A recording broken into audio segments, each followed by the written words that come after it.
see what we got here. I think we're on, you guys. Let's see. Hello, if you're there. I am just, as usual, getting my technology set up here, hoping that we're on. So let's find out if we are. And then maybe let's see. So far, I am not seeing us. Oh, there we are. We're live, you guys. We are live. So here we are. And you guys, I am trying to get my Facebook and YouTube set up so that I can see who's here. Do a volume check. Hello, I see some hearts flying there. Thank you for that. You know we're on. I know we are. Oh, okay. I'm just sending a message fast. Let's send you a message real quick. Deidre Peters, holy smokes! I love it when I have such a blast from the past. Thank you for being here. Hello. So good to see you, Deidre.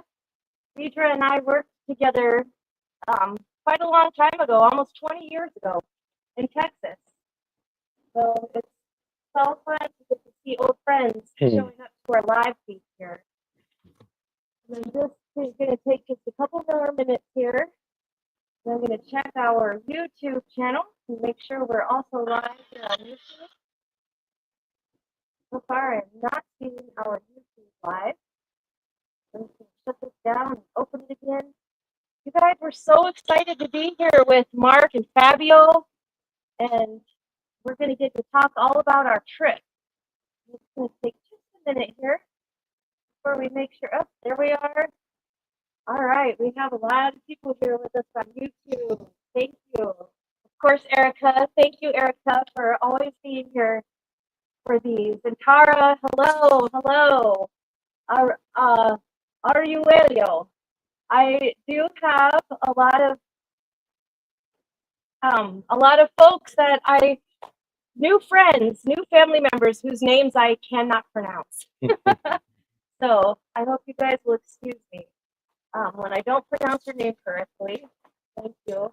Thank you all for being here. This is so exciting.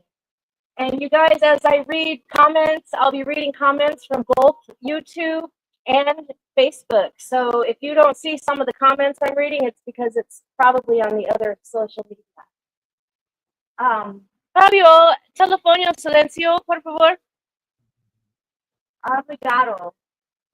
You guys, I found it's been pretty fortunate that a lot of my Spanish transfers. So I think I might have maybe 100 or so Spanish words, and I've been able to use some of those. And of course, without conjugating verbs or anything fancy. Tara's loaded up at work, but she is going to be watching us as she can. Thank you, Tara. Snake Nook, thank you that you're going to watch us after work today. And yes, Snake Nook, the live video will be available all the time. You can see it anytime you like. Thank you. Ariello, a generous share. You guys are the generous ones for letting us share, because getting to share your adventures it just makes the whole adventure fun all over again. So we're excited about that. Erica, thank you again for being here and always being excited about our live feed. We so appreciate you.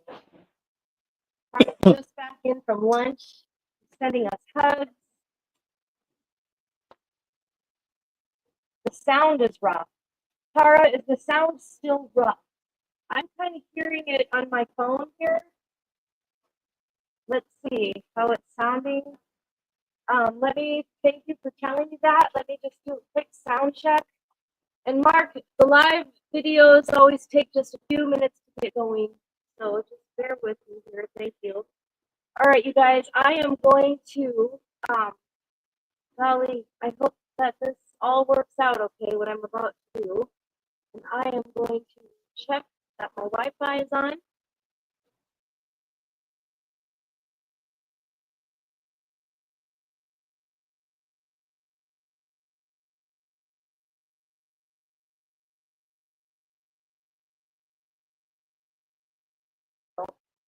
All right, here we are. Let's see if the sound is any better here. Seems so.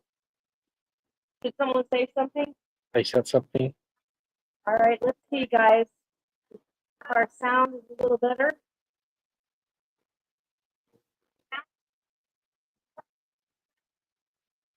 I've got quite a bit of a lag here on my YouTube. Let's see if I can get caught up. And I can kind of hear it myself here.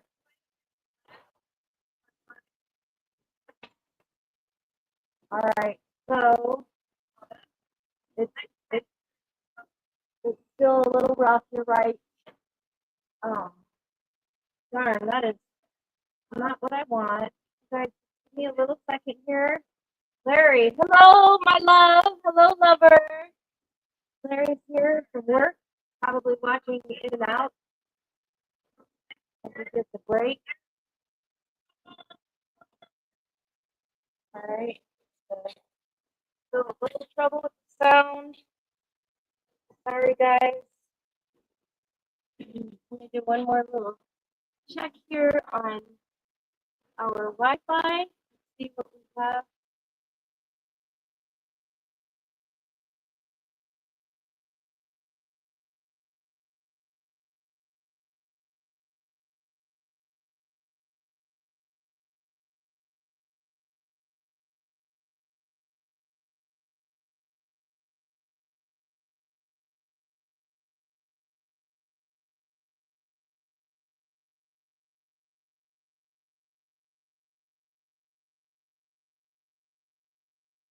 Second. And there we are. Okay. We have just a little bit of a lag, and the phone should be turning around. Erica says the sound is just a little bit better, so that's good. Let me open up Facebook and see what we have going on here. Hello, Julia. Yeah. Mark, Julia's here. You're hi, Amy and Uncle Mark. They clerk, so that must be your niece. Okay. And my grandmother's here, Jean Sobranic. Wow, what a surprise! So nice to see you, Granny. I don't actually call my grandmother Granny. That's probably the first time I ever did. All right, you guys. So we're going to go ahead and start talking. Hopefully you can hear us. I am looking at Facebook right now, so I won't be able to see everybody's comments. I'm just going to switch back to YouTube because I have Erica here on YouTube, and she will always keep me up to date on if things are going okay. So I'm staying on YouTube because of Erica's great help. All right, so here we are in Belém, Brazil. Oh, Mark, you know what I forgot? Fabio's gift. Oh. But I'll get us started, and then I'll leave you talking, and I'll run up and get it. Does that sound okay? Okay. All right. So Mark and I, Mark, as many of you know, is my guide in Suriname. And Mark and I have traveled in Suriname together 5 times. This is our 6th trip together. So I hired Mark to come along with me on this trip. Honored. I'm honored. He had to do a lot of work to put his business in order before he was able to take 2 full weeks to run around the jungle with me. And this is Fabio, and Fabio is our guide here in Belém, Brazil. And Fabio and Mark both happen to be passionate about emerald tree boas for over 3 decades. So I'm super lucky to be here with 2 emerald observing veterans. And that is the reason why Mark is here with me, because Mark can spot the tiniest little arboreal snake in the pouring down rain from halfway across a broad river. And Fabio is an excellent snake observer and finder. Due to their passions for the animals, they have developed a keen, knack for being able to find them in the dark. And I am just going to hand this over to Mark for a minute because I was really excited. Fabio got me a gift, and I wanted to go get it, and we're all going to kind of guess what it is, and then we'll open it more towards the end. So, Mark, please feel free to take over and use your natural teacher voice. Mark has a very laid back demeanor.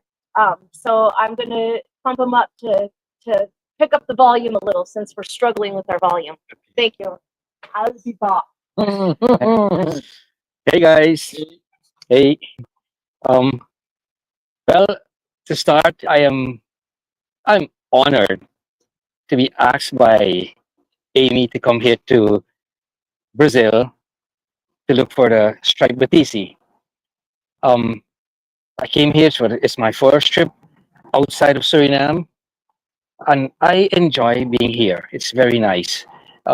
It's very different than my country, and even in the jungle where we were, the habitat is different, and that was what I was very interested in.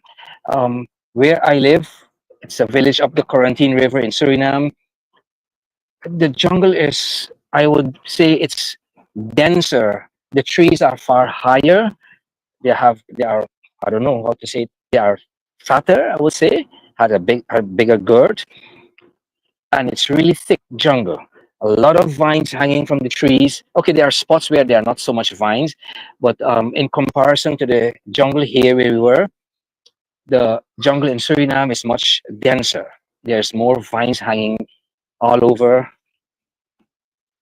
Um, yeah, and that is what I noticed. Okay, it's dry now, and in the dry season, just like in Suriname, just like here in Brazil, in Belém, in the district of Para, but it seems that when it's dry, there are very little bit to be seen. What it means, what I mean with that, to see like animals, very little bit snakes, normal animals, wild animals, fish, and those things. So that is about the same like in Suriname. At a time like this, we don't really see much. It seems to be that this is a problem here too because we haven't seen the batisi. We did see quite some what we call Cook's boa. I think you guys call it the Amazon tree boa. We did see quite a few. Um, I didn't see much other animals. Like once or many times we would see the tapir, we would see paca. Um, what else? We would see deer. Yeah. So yeah, those are the things. We didn't really see much of those. But I believe that the season, the time, the moment wasn't really the right moment for that. Mm, that is maybe why we didn't also see the striped batisi. Fabio took us along the Jacunda River, and we went. We covered quite some distance. What's the word? What's the English word? Ah, to my guess, we travel about 500 kilometers on the river, uh, going to different locations, and we haven't seen anything.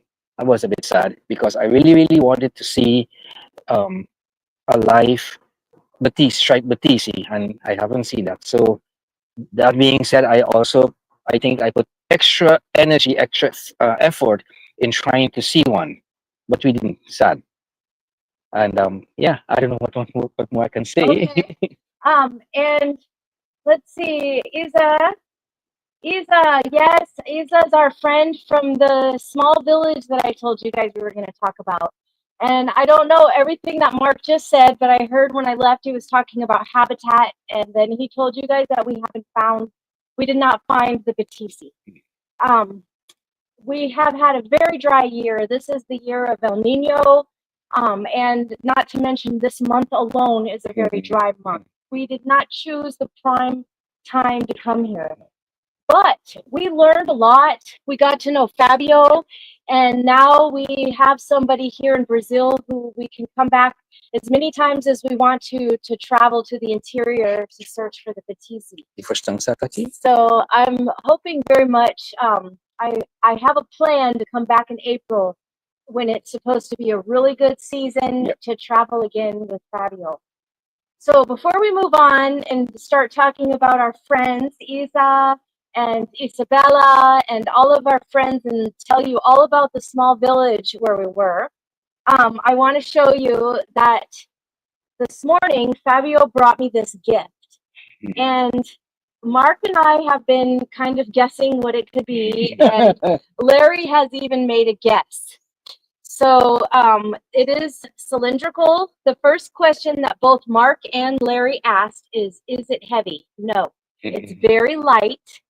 It feels like there's a lid here, and if you shake it, you can feel that there's a little something that kind of fills the cylinder here shaking. So whatever's in there kind of fills this whole space and shakes a little bit. And I'll tell you guys what Larry guessed. Larry guessed chocolate, but I don't feel like it's heavy enough to be that big of a piece of chocolate. Do you? No, Fabio says no, no chocolate. Do you have any guesses, Mark? I think it's a vase or a vase. What you guys would say, a vase? Possibly a vase. It definitely has the shape of a vase. But I'm kind of thinking there's something in it, and this shape is just part of packaging. So we're gonna wait a little while still before we open it up and see if any of you guys have any ideas of what this might be. I don't have any more hints. Can you ask Fabio if he can give us one clue? Oh, before you talk, I wanted to tell you guys it was such a surprise that after I invited Mark to come on this trip, I found out that Fabio speaks Taki. And Taki is a language used in Suriname. Mark, can you give us just a brief background? It's like a local language in Suriname that's spoken by everyone and understood by everyone. Can you just give us an example of, I know like 5 different languages are mixed into Taki. Is that true? Oh, yes. Can you tell us what some of those are? Yes, well, Taki was designed for the slaves so that they can communicate with their masters. And they use very simple words. It has some English words in it, it has Dutch words, some Portuguese, and I think some Spanish words in it too. Simple words to describe whatever so that they can communicate with their slaves. Yeah, that's about it. And if you look Taki up on the internet says that the language has less than 400 words, but Mark says he definitely thinks that it has more than that. So, Wikipedia is not always 100% correct. All right, so we are going to save this, and we are going to ask Fabio for a clue. A clue. Amy, Taki, you must tak sana sani disi. You must tak sani, ma you must gieng wamchi ide sang na asani. Ma you must tak sana sani, ma you gieng wamchi ide sang ade.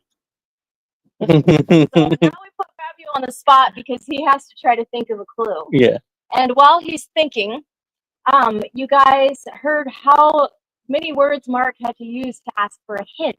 Now, I would imagine that when the language of Taki was developed, it was, like Mark said, out of necessity. So the words are probably more directed towards what's necessary.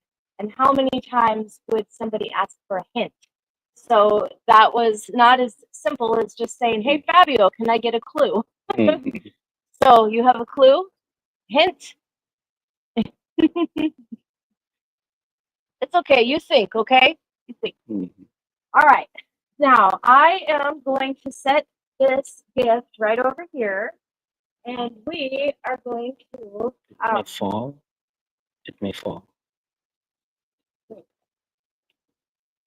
Yeah. All right. We're going to talk to you guys about, I already told you the main reason we didn't find them. It was not from a lack of effort. I can tell you that.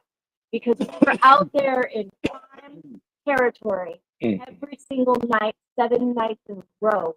And where the trees are, where Fabio has observed the Batisi many times, as we're going down the rivers, Fabio says, "Oh, I see 2 Batisi here. I saw one huge one here." So he took us to all the places where he has observed these animals in the wild in the past. And the reason that Fabio has seen so many Batisi is because in the interior of the jungles of Brazil, it is legal for the native people to hunt their meals. Hunting is not generally allowed in Brazil, but deep in the jungle where you have your indigenous communities, there are exceptions for many different types of animals. Yeah. So we had some delicious taka. You guys are going to see some great videos and pictures of the things that we got to eat out there. And Fabio is a cook extraordinaire. Great cook. Cucina artista. He is a fabulous cook, and Mark has fed me paka many, many times. And I told Mark that paka is my most favorite meat. And some of you are wondering, well, what the heck is paka? Well, paka is a type of giant rodent. So, Mark, what do the Americans like to say they're eating? Giant rat. It's a rodent. It's a family of a rat, so we call it normally giant rat. Yep, and that's what we love to say, that we're out in the jungle eating giant rats, which is absolutely the truth. But really, the paka is about the size of a very small deer with short legs, or a small. Dog. I'm not even going to say that it's like a dog. It's like a small dog. The size, yes, size. but it's easier for us to wrap our brains around something we're eating to be the size of a small deer. It's generally like 6 kilos to 9 kilos. Okay, and what is that in pounds? Oh, that's like 15 to 20 pounds. So 15 to 20 pounds. I'm just going to kind of jump around a little bit when something comes up. One of my favorite things, well, I can't say one of my favorite things, but one of the most convenient things about me traveling to Suriname is that there's no language barrier. In Suriname, even in the deepest part of the interior of the jungle, the people speak English. And Mark, and probably a lot of the guys who deal with gasoline and prices and weights and things like that. Mark's an engineer, mechanic, so he's proficient in measurements and weights and all of those things. But he's completely fluent in both metric and American systems for weight, weight and distance measurement. More or less. Yeah, I mean, every time I ask, he takes about a second to think. So that's very convenient about traveling to Suriname.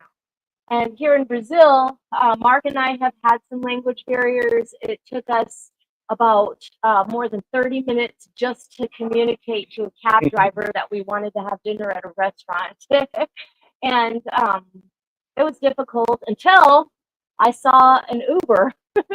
And then I knew I could just use my Uber app. So we've had a pretty good time since then. So before that, I was talking about the paka. And so the paka is about 15 to 20 pounds, and the meat is so tender. It's a really nice white meat. I heard when I had Dave and Bob in Suriname with me, they described paka like a pork. But I always find pork to be tough. I do not like pork. The paka is not as tender as chicken, but it's not as tough as pork. It's its very own texture and taste. It's positively delicious. And when Fabio cooked it, it was just, you guys will see the video when I post. I have so much footage for you. But the paka that Fabio cooked was just sizzling with juices, and it just came right apart. Absolutely delicious. And he even made for me special mashed potatoes. And Mark took a little bit of mashed potatoes and probably thought he was going to get a second helping, but the whole thing was gone. Sorry, Mark. Batata. Yeah. See, Mark, patata, poco, Pequeño. me, Tiki alasani. So when we were out there, we were, like I said, it's dry, and we're going down rivers that Mark and Fabio and the other guys had to literally chainsaw our way through. And you guys, if you don't want to wait for my posts off of my camera, I have to get home and take everything off the camera, put it on the computer, and get it to you guys. But Mark has been taking some fantastic videos with his phone and posting it all along our path. And you guys can follow Mark DeClerc. You can find him tagged in the Facebook videos. So if you guys go to Mark DeClerc's Facebook, you can see him tagged in my picture that I put on for this live in the little video, and you can see tons and tons of footage. He's been doing such a fabulous job. Mark, I'm going to check some of the Reynaldo. Hello, Reynaldo. Mark, I'm going to check some of the comments and stuff. Can you please tell them the biggest surprise that we had on this trip? Do you know what I'm talking about? Oh yeah. Okay, Mark, Yeah. tell you. Yeah, well, like I said, I do a lot of comparison with where I come from, Suriname and Brazil. And in my country, well, it's not economically so strong at Brazil. So all over the place we went, there was electricity and there was Wi-Fi. All along. Provided by. What is that? Provided by. Provided by the government. Free. Free. I don't think it was free. Anyway, I'll come to that. Yeah. Even if it was just two lines, two cables going to the different villages, going along the rivers, and then the side rivers and the creeks and whatever road it was, a dirt road, trail road, or whatever, and just a few houses were there, maybe just two houses. There were a lot of pockets of houses every 5 to 10 kilometers, and there weren't many houses, but still there was two wires, two cables going there, so the people could get electricity, and with that they also had Wi-Fi. I believe they bought their Wi-Fi dish themselves, and I saw Starlink, and that was surprised me very much. And there are some other brands, and with that they get Wi-Fi, and we were able to also get Wi-Fi from them. So during our trip, from time to time, maybe not every day, but we had Wi-Fi that we could have communicate with our families or whatever. And I think that was, for me, that was really amazing. It was very unexpected. Very unexpected. When we came out here, like I told you, Mark had to set up a lot of things for his business so that he had all kinds of people in place, backup people. So he was a little concerned that, of course, we'd never have Wi-Fi when we're out in the middle of the interior. And he knew for peace of mind, he was going to have to find Wi-Fi at some time during the week to just check in. Well, it turned out that he was able to do a lot of troubleshooting and get a different little things rolling on track. So it actually worked out really good for Mark. I did not post anything when we were out there. Multiple reasons. First of all, my camera was what I was taking all my footage on. I did take a few videos on my phone, but I was just really taking the opportunity to interact with people, which is what I want to get to now. And I'll tell you guys, we have all kinds of our friends here on YouTube. Isabella, you guys are going to see a lot of footage of Isabella. Isabella's 12 years old, and she is one of the girls from the interior that whole group that you saw in the thumbnail for this video just became our family. Yes. And I don't know if Mark told you guys, but Mark said to me, I never, ever imagined in a million years that my snake searching skills would take me traveling to other countries and have to get a passport. So this is Mark's very first trip outside of Suriname. And I think the thing I most enjoyed about bringing Mark was that I don't think Mark's ever fully been able to understand how precious his family and his community and his friendship is to me. And now that Mark's got to travel somewhere to a place where he couldn't even speak the language, but was able to completely fall in love with the people and feel like but we now have extended family here in Brazil. Definitely. So Mark got to have my perspective on that. And I really enjoyed watching Mark see so many new things for the first time. So, and of course, I've seen many new things here too. but I see new things when I travel a lot. So it was really fun to get to experience that through Mark's eyes. Um, Odenelia, a name that I'm not good at pronouncing, but she is also from um, the interior where we spent our time. I just positively cannot wait to share with you guys all of the footage that I have from in there. When we were with the people, I had the privilege of getting to hang out with the children. The children took me in their little canoes. Guys, the canoes were smaller than my body. Like, I couldn't even lay in one of the canoes that I was in all the way straight out. It wasn't even as long as me, and like barely wide enough for my butt to sit in. It was like literally, and the kids, they're piling 5 kids in this little canoe, and the kids are going all around. Well, I wanted to try it, and I got in that canoe, and I have the video. It was very funny.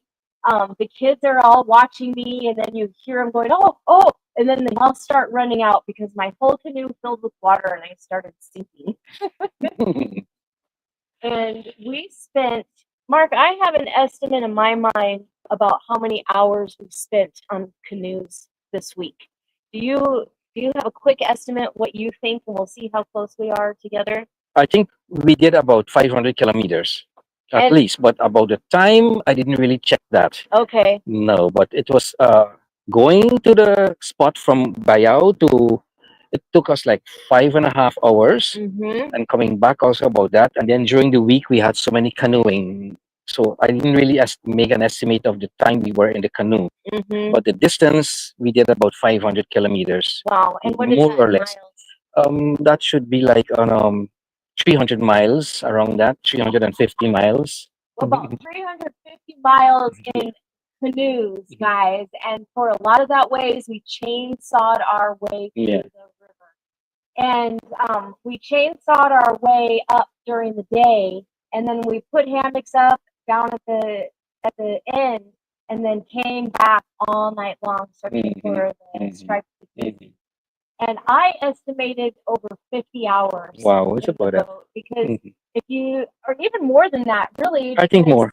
if we averaged about 6 hours a night for 7 nights, Yeah, I think one more. night was a little shorter, but he's saying more than 50, and I agree. Mhm. So when I said on that little video on Facebook that we did dozens of hours out on that river in that little canoe, it was. And you want to talk about your butt going numb? Not to mention the fact, it's not like a big canoe like what we use in Suriname. Yeah, Mark's showing you. Your legs are all the way up like this the whole time. The benches were this low from the floor of the boat. And then to be, if I may Yes, say something, please.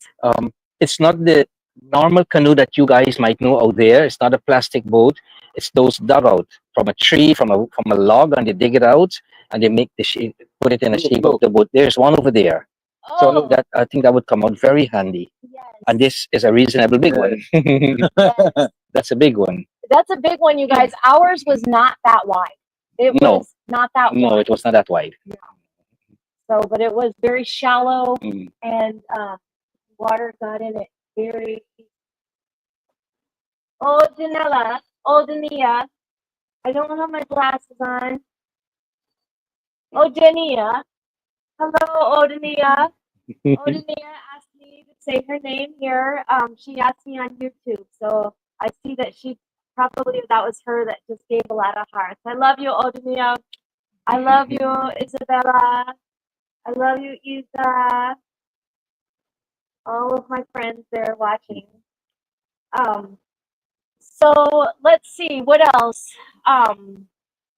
When we were out in the jungle, we saw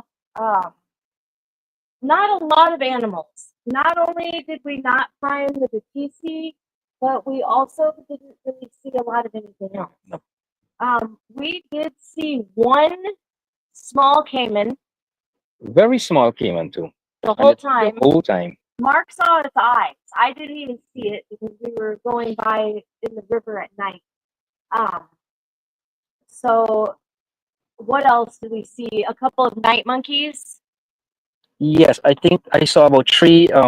We call him kinkajou.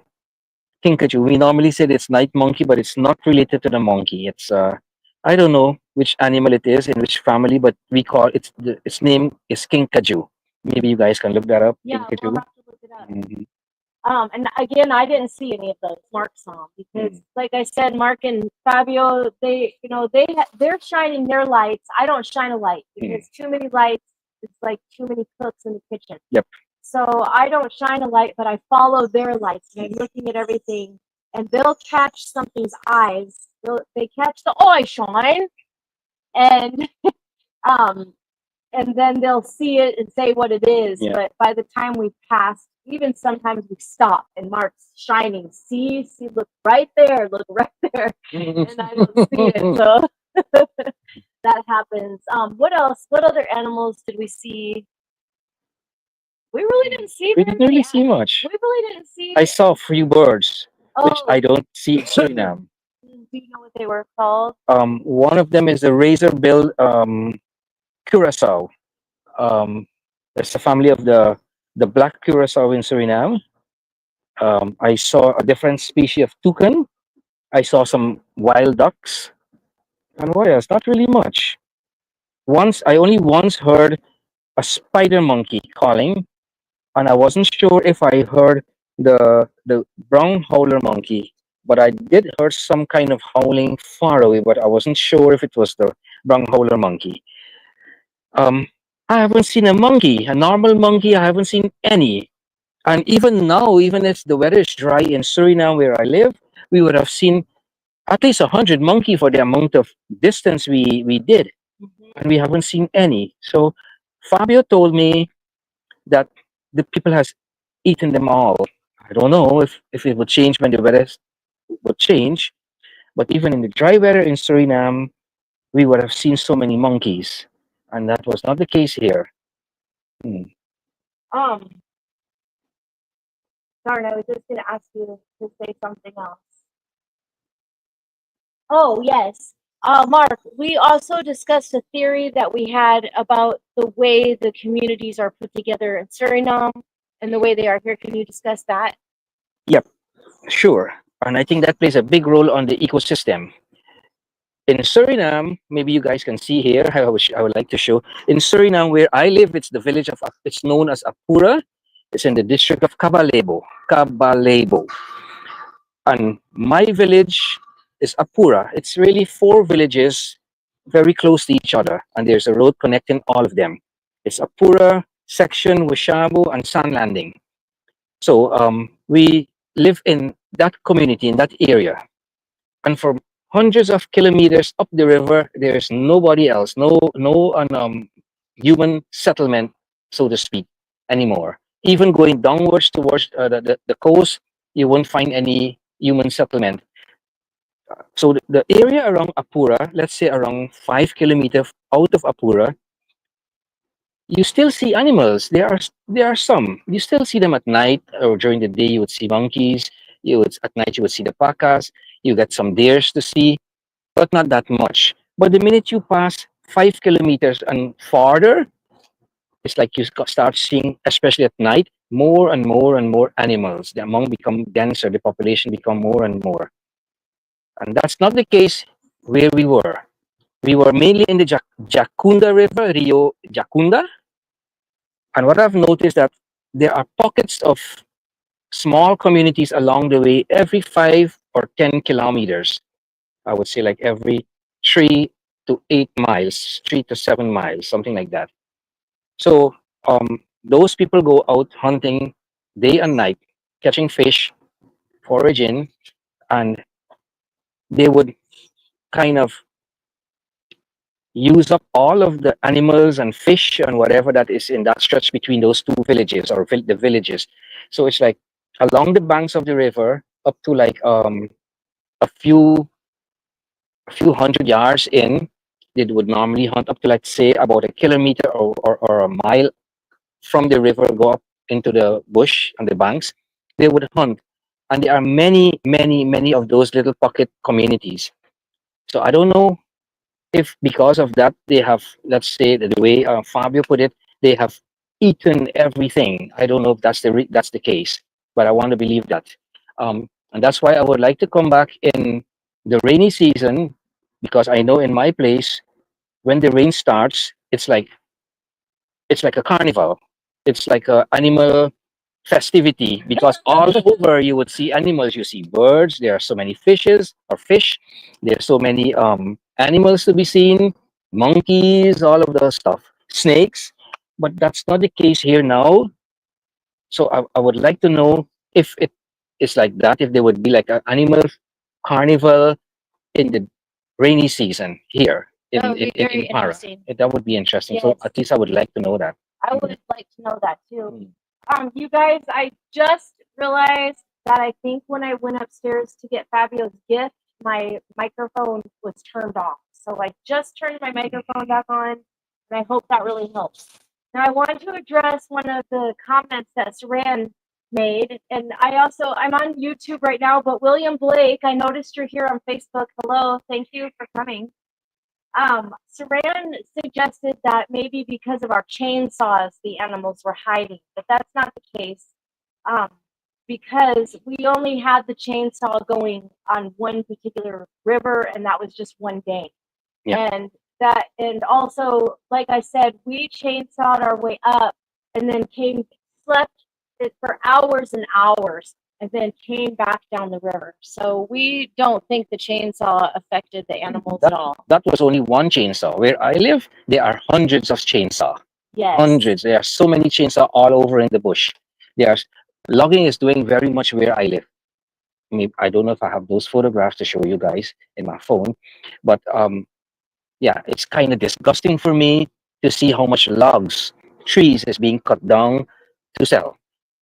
And yeah, we still have a lot of animals. Yes. I haven't done anything to the animals. So I don't think the chainsaw was a factor there. And I don't think chainsaw would affect the snakes. At least the snakes, that it won't affect the snakes. Never. Right. Yes, So. of course. Especially if what we were specifically looking for. Mateo, thank you for coming. Miranda Jean, hello. I love you. Thank you guys for being here. When we were out there, because we didn't find the Batisi, we did get a little sad. I have to admit, since the last day we didn't find the Batisi, I've hit like kind of pockets of realization that it didn't happen. And I'm not going to say that I've gone through little bits of depression. That's kind of strong. But the kind of an overwhelming sense of disappointment. I was down. I would say I was down. Yeah. The last night, the last hours of the last night, like I was, oh my. We were like, we probably had 2.5 hours or about that left. And Mark said, "This is going to be the very first trip of my life." And I said, "Shh, don't say it. It's not over yet." It's not over yet. And then when we got to the pier and it was time to go, I told Mark, "Okay, you can say it now." So that was but I didn't say it. The first time for Mark being out in the jungle and coming across 0 emeralds.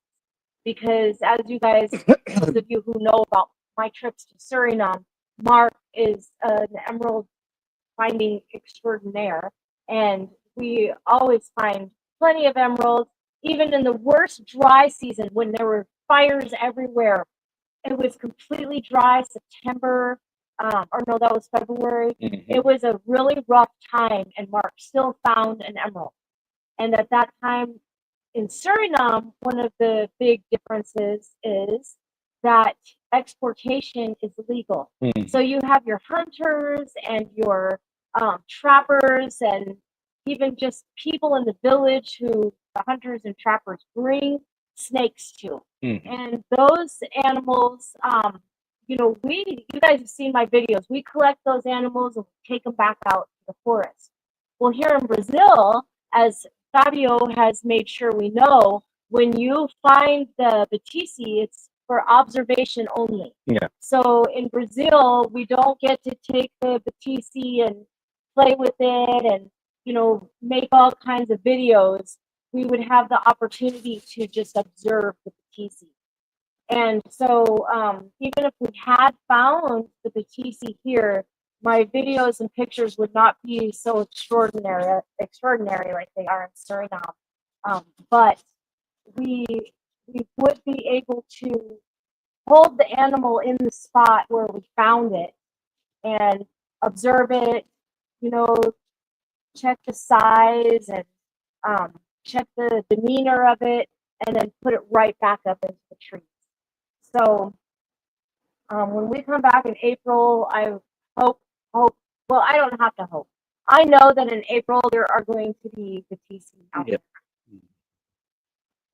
When we were out in the jungle, I'm going to talk about something I kind of debated a lot because we didn't find our goal. We really put a lot of energy into experiencing the culture. We may have spent a lot more time out in the middle of nowhere in our hammocks if we were finding the animals that we were looking for. But we spent a lot of time in the small villages just getting to know the people and really integrating into the culture and the food and the love, singing and playing in the water. We have footage, we're swimming and bathing in the river, and the children, just taking me around on tours through the jungle. I have a lovely video of about an hour-long tour that we did of the whole village and took a little nature walk. I'll treat you guys to that as soon as I get home and put it up on social media. But learning about the people, I lost my train of thought. Okay, I know what it was. It was a thing that I was debating on what to talk about. Because there are customs in the interior that are very different from us. And Mark and I talked about this particular thing quite a lot. And our conversations were about, that seems so, it seems completely one way. We see things from such a different perspective that we have to try to remove our cultural perspective and just think about what it's like here. And this is the thing I'm talking about. Our hostess and host, who are leaders in the small village where we were, probably I would say the main leaders. They don't have a chief, but they were like the pastor and his wife is what they were. And I also hesitate to even say pastor because it would be a whole nother thing for me. I would love to see the indigenous ways of worship and spirituality. But they have, everybody has a different opinion on it. But Christianity has taken over the interior here in Brazil. So the pastor and his wife of the evangelical Christian church here in the small village where we were are 26 and 42. No, is that right? Yeah. They're 16 years apart. So yeah, 26 and 42. And they came together. He started courting her when he was 28 and she was only 12. And then they were married when she was 14 and she had her first child at the age of 15. Well, in the interior, just it could be that two young people meet and fall in love, but you can't just, well, I'm sure you can, but the common way is that before you take a wife, you must prove that you can earn for a family. So you must be a good hunter, a good fisher. You must be able to build a canoe and a house and, show that you can provide for things. And it is much more common there for an older, more established man to take a young bride. And that's just the way it is. And for Mark and I, we were like, at first, we were both like, oh my, that seems so, however it seems to us. You guys know what I'm talking about. But then we sat back and we really thought about it and we learned to think about things from the perspective of the community where we were, and we thought about it differently. Yep. And not to mention, we all know how much more mature females are than males. That really makes a lot more sense. Yeah. Well, for me, the main thing, they're happy together. Yes, exactly. That's Yeah, what we were yeah, saying. yeah. Who cares about anything? It's none Yeah. of anybody's business, about Business. anything. Happiness. Those two persons were very happy together, or are very happy together. Yes, they are so in love. Yep. Really, really proud. You could see it, you could feel it. Yes, positively. Hello, Rubio, Murad, James, Yashir. Hello, everybody. I'm sorry if I'm not saying your names correctly, but please just know that I really love having you here. Thank you. Thank you guys for the likes and the hearts that you're giving us. What else, Mark? Can you think of anything else? There's so much. I had some notes, but I kept forgetting everything. So I don't even know where I put my notes now.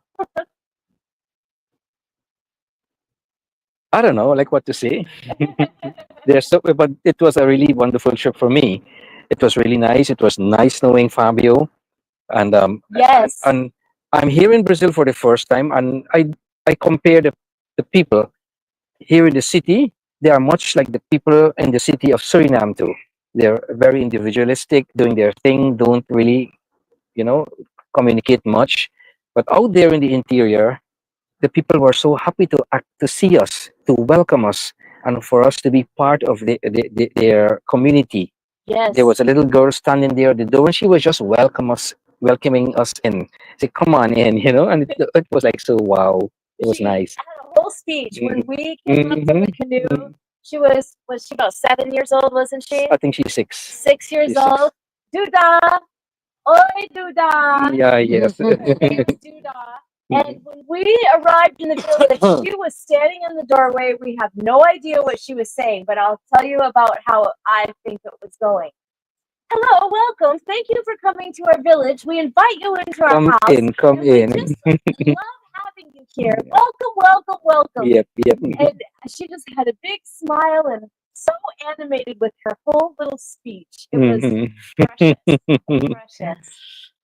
And of course, not just the children, but you guys are going to get to see pictures. I got to hold all the babies at one time. There were 3 fat little babies in the village, and I got to have them all around me. And we were inside of the chapel, and we were all just singing songs. And then we all went swimming in the little beach area and took some videos of us diving and splashing and big group hugs. You guys are going to get to see so much great footage of the people. Now, if I think of anything else from the interior, I will tell you guys. But Mark and I have also got to spend quite a bit of time in the village, or in the city here in Berlin. And so, Mark, is there anything particular in Berlin that you were surprised about, or the most unique? No, I'm putting them on the spot. If you think of something, just jump in, okay? But I know. Mark had never seen so many high skyscrapers. What was the tallest building you've ever seen before you came here? I think in Suriname, the tallest building is just 7 floors high. 7 floors. And we 7 were floors. downtown last night, standing right in front of a building, and Mark's standing there. And he's going like this, and he turns around, and he says 26 floors. And I just saw one of 30 floors. So he's actually counting the buildings. And you guys will also, you can look on Mark's Facebook right now and see that he's already posted a skyline that we took from a huge tower the 3 of us went up into this morning. Okay, now, what else in the city? Oh, we met the most fabulous girl, and her name is Luciana. You guys can see on Instagram and Facebook, Luciana tagged me in her story. And you'll be seeing some pictures and videos of her when I get everything posted. But Mark and I were just walking down the street yesterday, and Mark and I are both people who smile and say hi to everybody. Well, we walked by this girl, and all of a sudden we take maybe 4 steps, and Mark says, "I'm going to turn around." When she greeted us, it was so nice and friendly, and I'm going to ask her if maybe she knows where there's a store where I can find these shoes for Becky. Becky, we showed pictures of your shoes to every single shop on the streets and in the mall. And we got the shoes that were the most similar that we could find. And they're beautiful flip-flops with designs on them. They are just positively gorgeous. So Mark was asking Luciana about where we might find these shoes. And Luciana says, oh, I'm studying to be an English teacher. May I please join you and practice my English? So she stayed with us for hours. Yep. And we made, there again, a family member right on the street. And Luciana will always be our friend. And we're already making plans for when I return to hang out together. So let me just see right here. We have some comments. So let's see what they have here. And you guys, I hope the audio is a little better. Too bad you didn't find the Batisi, but it sounds like you made the most of it. Yes, Erica, we absolutely did. Saran says, okay, back to the gift guessing. She says a vase or jar made of EBT sheds. So Sarana's guessing that I have a vase or a jar made out of snakeskin sheds. Now that would be very amazing, Saran. And containing some berries, leaves, etc., where each shed was found. Also, I'm behind, so if you already talked about it. Saran, no, we did not talk about it, and that is a very creative thought. That would absolutely actually be something I could create at home because I have so many snake sheds. All right, let's see here. Before I open this gift, we'll just talk about it for one more minute. So I don't forget, Mark, when I get done talking about the weight and the feel of this gift and we can get a few more guesses, I'm going to ask Mark and Fabio, for Mark to actually ask Fabio some questions. And they're going to talk about the places where they commonly find the animals. Now, Mark says he finds these emeralds on all different kinds of trees in the jungle, but there's one particular thing that you always have to have. Fabio talks about the trees where he mostly finds them, and Mark says we can pretty much find them on all the trees, but we must have one particular thing. And guys, this is the thing that I'm going to say I'm a preacher. I'm a preacher for the habitat of the emerald. And I am always begging everybody with our boreal snakes to provide this for their snakes. So can you talk about your observations of the emerald habitat and then make some conversation with Fabio on differences that he might see? In fact, I said that in the beginning. I would ask him in Taki, Yes. because he understands that. Yes, yes. Sot bung yufin ding batis moro. Apresi, Yeah, batisi. Baliero. Yufin moro furu snekidape. yeah. That's the place we were the last night, Baliero. And sot tu bong, ding bong. You be carry ding bong ning, tu bong ning yutaki. Yana até chegou paraio, sabe? Na abong, A árvore. abong, yeah, Oh. yeah. Tapi na mamorana, no? Mamorana Mamorana. bong, and wang trawang yutaki. Pataqueira. Pataqueira. Amancai pataqueira. Patakira bong. Paveira, daqui a esse quilômetro. Okay, pafira. Paveira, Pataíca, Mamorana.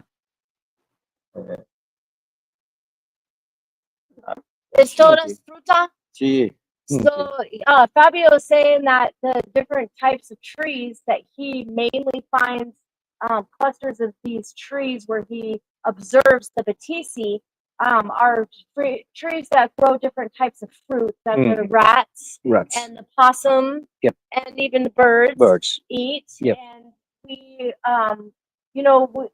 folks used to say that the arboreal snakes strictly ate birds. But guys, we're out here in the jungle and there are arboreal rats everywhere. All kinds of little mammals that they are eating.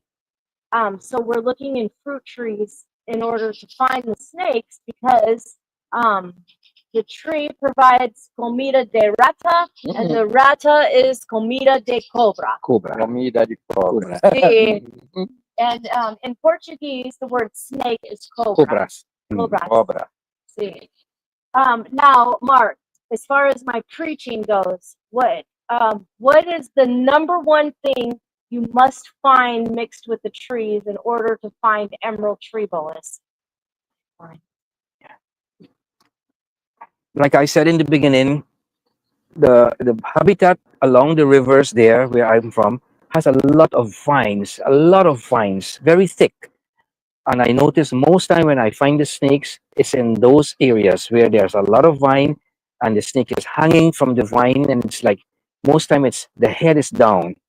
So I'm wondering if it's sensing that somewhere around there a rat might pass every night, and then it would go in that kind of ambush position and just be over that branch of the tree, but it would mostly be on the vine, hanging down with the head below, most cases.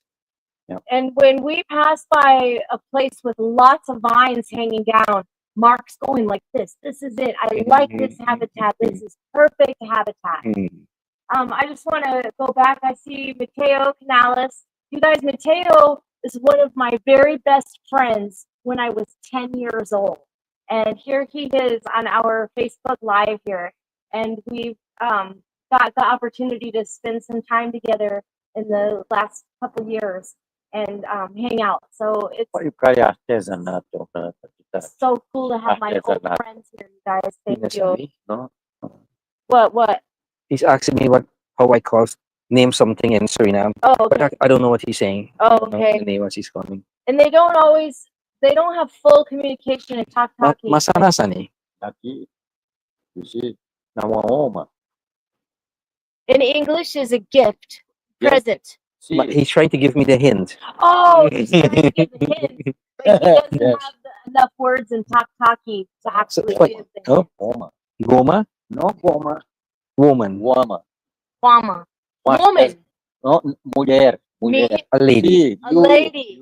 So this is something specific for a girl. For a Yes. lady. Okay, there's our hint. Something specific woman. for a girl. He's Is saying a it woman. something for the bath? Hmm? Baño? No. No. Specific a baño? Well, we No. know soon. Yeah, we're gonna open it here very soon, you guys. So just getting back to the vines because it's such an important thing.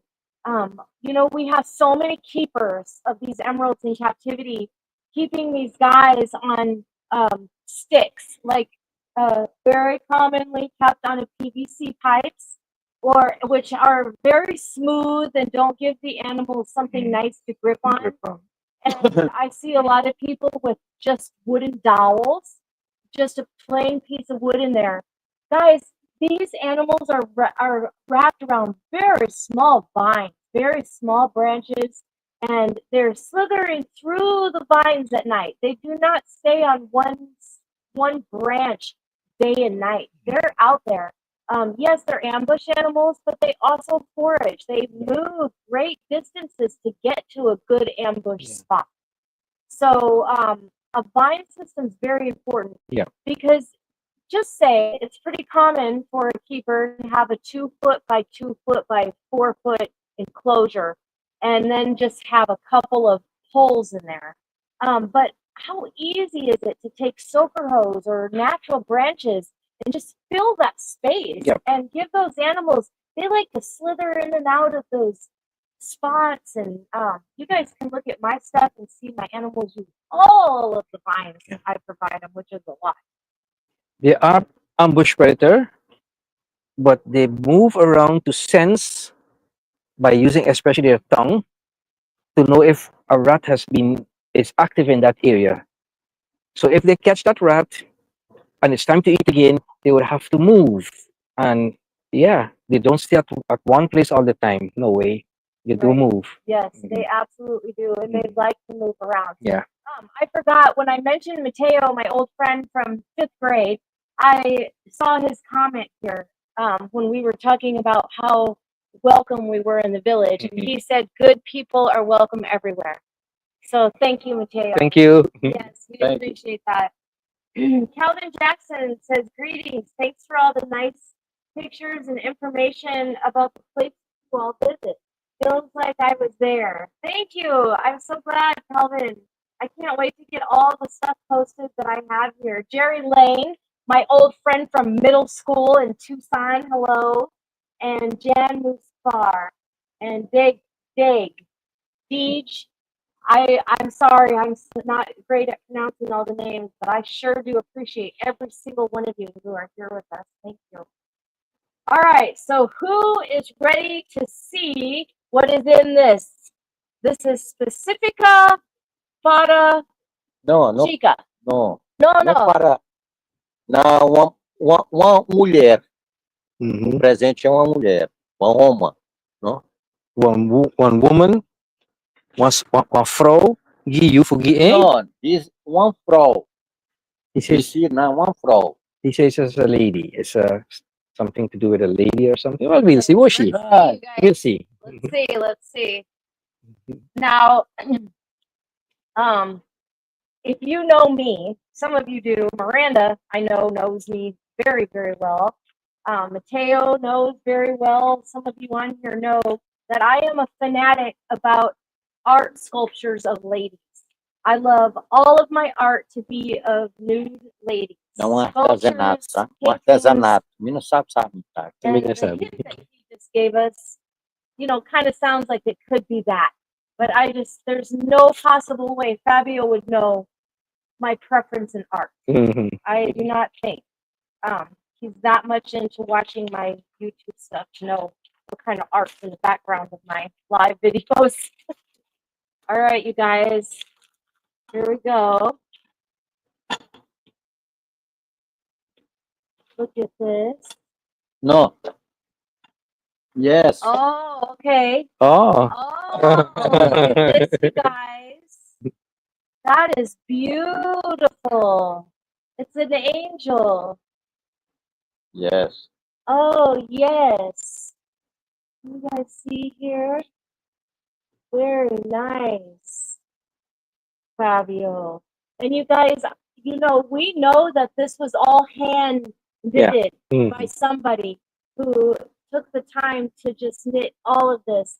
And you can see her hair. And this, I don't know what it is, but it could be a baby. And then we have on the back, you can see the halo with the little decorations there. Very nice, Fabio. Okay. Fabio. Thank you, Fabio. Thank you. Thank you. And you guys, I will tell you that before we came here, Mark and I were coming to another country with somebody we never met before.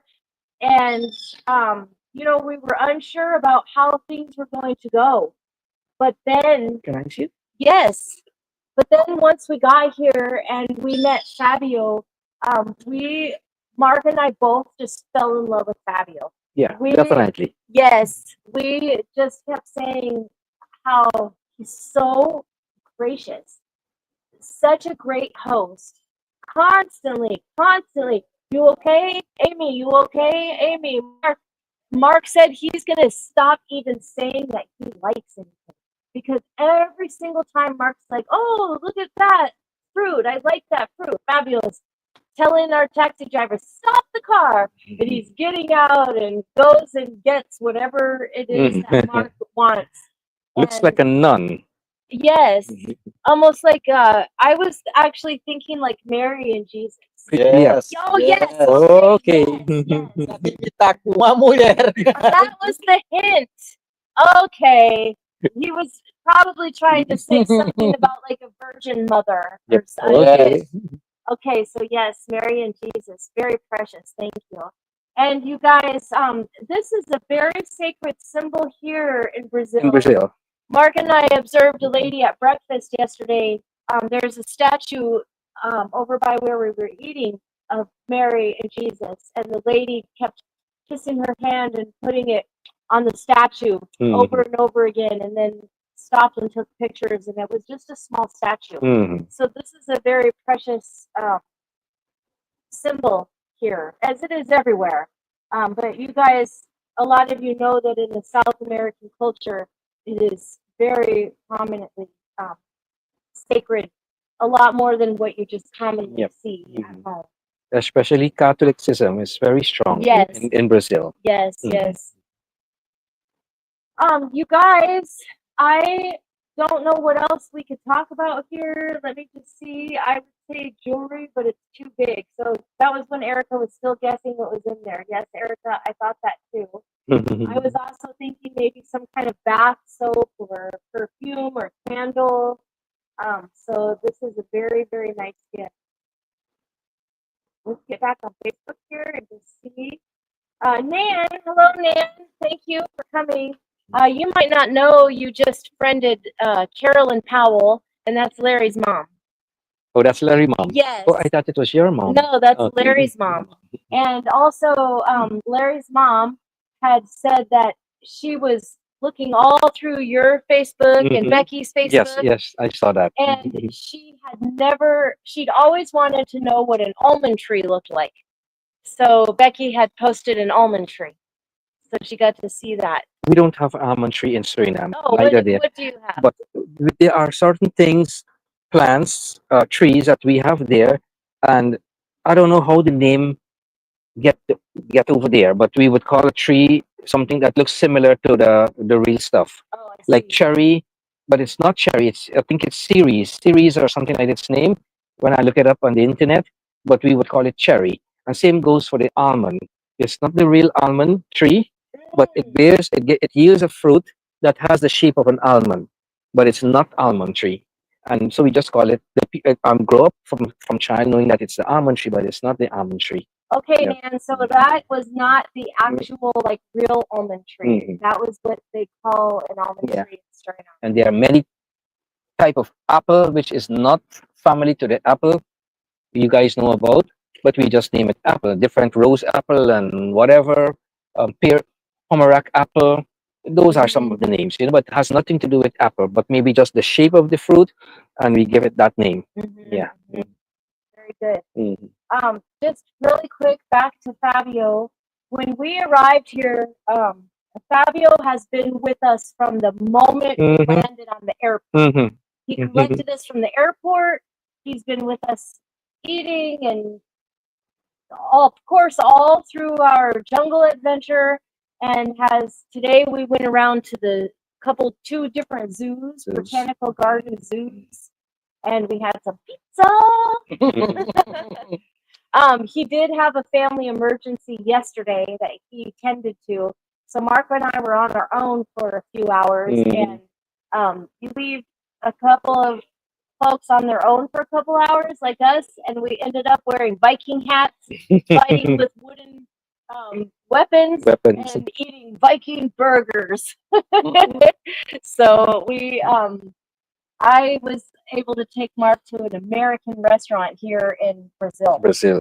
Now, our very first night out of the bush, out of the jungle, Mark and I had dinner here at this hotel.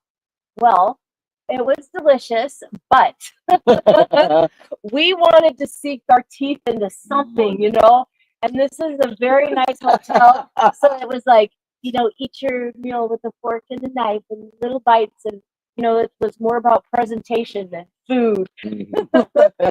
And we wanted food. So the next night, which was last night, we went to Viking Burger, and we had milkshakes and the burgers were so big we had to eat it with a fork and knife because it would have just been a disaster. And then today we had the pizza, so we've been enjoying ourselves. You guys, okay, we have a question. Saran says, by the way, Amy, took your advice and put an aloe vera plant in with Armando. Armando is Saran's king snake. And the reason she put the aloe vera into his enclosure is because I inspired Saran to let her king snake come out and about and wander around, supervised, of course. Well, the king snake enjoyed her huge, old aloe vera plant Mm. with deep roots. Well, the king snake got all the way down in that plant, and she could not get it out, and had to take the whole plant apart. So she went ahead and gave him his very own little aloe vera plant. So yay, Saran! I know that he's happy about that.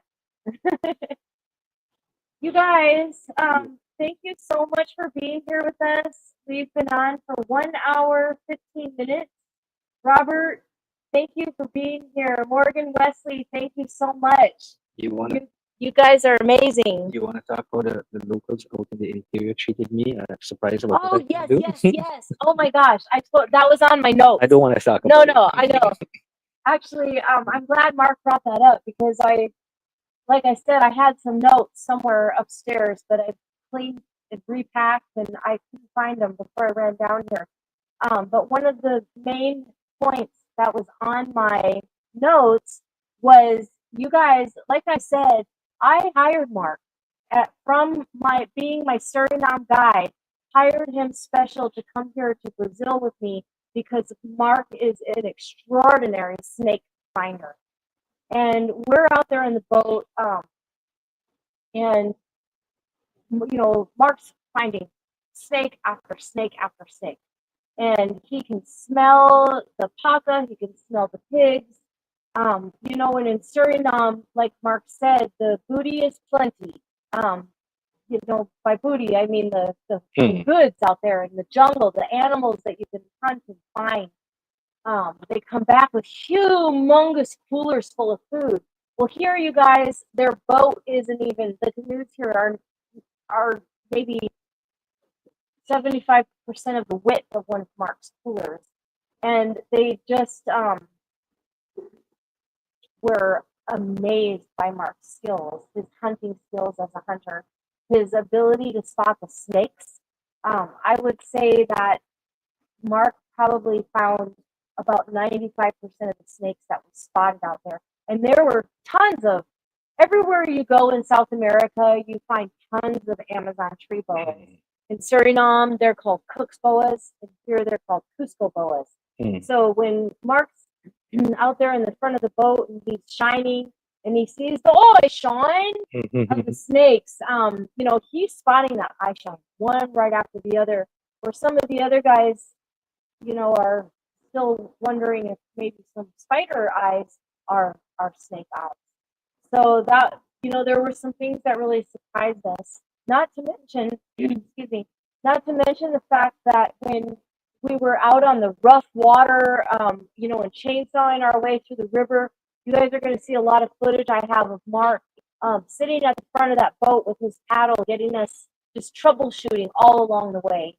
And Mark, I know you don't want to brag or, talk about yourself, but you had a lot of conversations with the main hunter, with the pastor that I told you guys about, who's the main hunter for that community.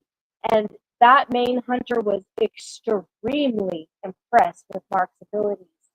So are there some things that I didn't mention that you guys talked about? And please don't be humbled. This is informative. Yes, yes. I was very surprised about my skills and with theirs. And like Abby said, I don't like to brag, but this was part of my life. Hunting, fishing, that's the way I live. That was my main income for many years. Also catching birds and snakes. Going through the rapids, discerning how the water is moving the movement of the water, and know exactly what time you have to push the boat either this side or that side, and for how long, and things like that. So I'm a bit skilled on that. But living in Suriname, we don't really see ourselves as being part of the Amazon jungle. Suriname is part of the Amazon jungle. French Guyana and Guyana also is part of Amazon jungle. But somehow we don't see ourselves as being of the Amazon jungle. We mainly see Brazil, and especially the part where we were, the lowlands where it's always wet and submerged, as the real stuff. And I believe that those people living there, they were kind of really skilled and really really extraordinary in doing whatever they have to do. But when I was there, I was like surprised because I normally sit in front of the boat, and from the first night, I choose to sit in front. And they were like, this Excuse me, that's things like not that, your spot. not You're my the spot. visitor. But then I told them I normally sit in front, and if I can't do it, then I let somebody else take over. No problem. It But did it's not just take long. it's just my thing, being in front, be the first person in front, to spot. And from that moment, from the moment we started, it was like that was my spot. They offered me that spot Yes. every night because maneuvering the boat in front there, as you will guys will see on some of the videos, doing what I have to do, jumping out of the water. Normally in Suriname, I'm the first one to do that, to jump out of the boat, to push the boat once to the other side or whatever, help maneuver the boat, because sometimes the paddle is not enough. And even one night I shot an animal, which the guys Oh, told me yeah. to shoot. Yeah. Yes, it was And a it, wild turkey, perfectly Yep. legal because we're with the Yeah, the native the people. native people, yeah. And so they told me to shoot, and I picked up the gun, loaded it, and bow, and it was down. Boom. And the next morning, it's like the whole village, not many people, they came out to see the hunter, Yeah, the foreign the hunter. foreign hunter. Who is he, and Oh, which we didn't even say. We were the first foreign visitors we, ever. yes, Ever. yes. And the main hunter of the village just keep hugging me and thanking me for the knowledge I was giving to him about what to do in certain situations and things like that, what he can do. And yeah, even when he left, when we were leaving, he hugged me many times and say thank you, and whatever. So it was like, ooh, Yes. I'm like the super guy. You got to be the real superstar, which is just amazing for Mark because Mark deserves that. He's where he is. He's extraordinary in his own village as well. But to get to come to a foreign land was really amazing. Well, you guys, it has been well over an hour, and it's starting to get dark. I can see that you can barely see us anymore. And I just want to say thank you so much for being here with us. We appreciate getting to share with you guys. And all of my footage is coming, so stay tuned for that. And please go on to Mark's Facebook page, Mark Dickler. It's open, it's public. It's public, and he's tagged in all of my pictures, so it's real easy to find him. And he has been making posts throughout the entire week, so enjoy that. Fabio, you want to say goodbye? Fabio, you have a good time? No. Bon también. Sí. Sí, yes. Sí. Yes. I've had a good time here in Brazil too. Wonderful time. Come here, please. Yes, come. You guys come and visit Fabio. He has a nice piece of land on the river, and he plans on bringing more people to Brazil to get to experience what we did, as well as Mark. When you guys go to Mark's Facebook page, if you want to take a trip to Suriname, I can come on the trip with you, or you can just contact Mark directly. And Mark's working on putting something together so that he can have a full tour. And until then, you guys, we can help, set things up so that I can get you through the city and he can get you through the river part of it. Another thing about Amy already said it, and I'm gonna say it now. If you guys come to Fabio here in Brazil, you're gonna also meet with a chef extraordinaire. Yes, China artista. Sí. And he loves cooking. Oh yeah, he loves to cook. Moves around when he's cooking like if he has like a dance. Yeah, if he has nothing to do, let's say, then the first thing would come to his mind to do is to go and prepare something. Yes. And it's always behind the stove or in front of the stove. All right, you guys, Morgan, yes, come on a trip with me. Absolutely, positively, you guys. I love taking people on my trips. You guys, this was my 10th trip to the Amazon rainforest. My 11th trip to the Amazon rainforest will be in March, when Larry, my lover, and my brother are coming with me to Suriname, and I'm hoping very much that Reynaldo gets to come too. So you guys can stay tuned for that great footage. Good. You guys, thank you again. I love you and appreciate you, and always appreciate you guys letting us share. Thank you. Erica, I love you. Thank you. Goodbye, everybody. Goodbye. Thank you. Bye. Thank you.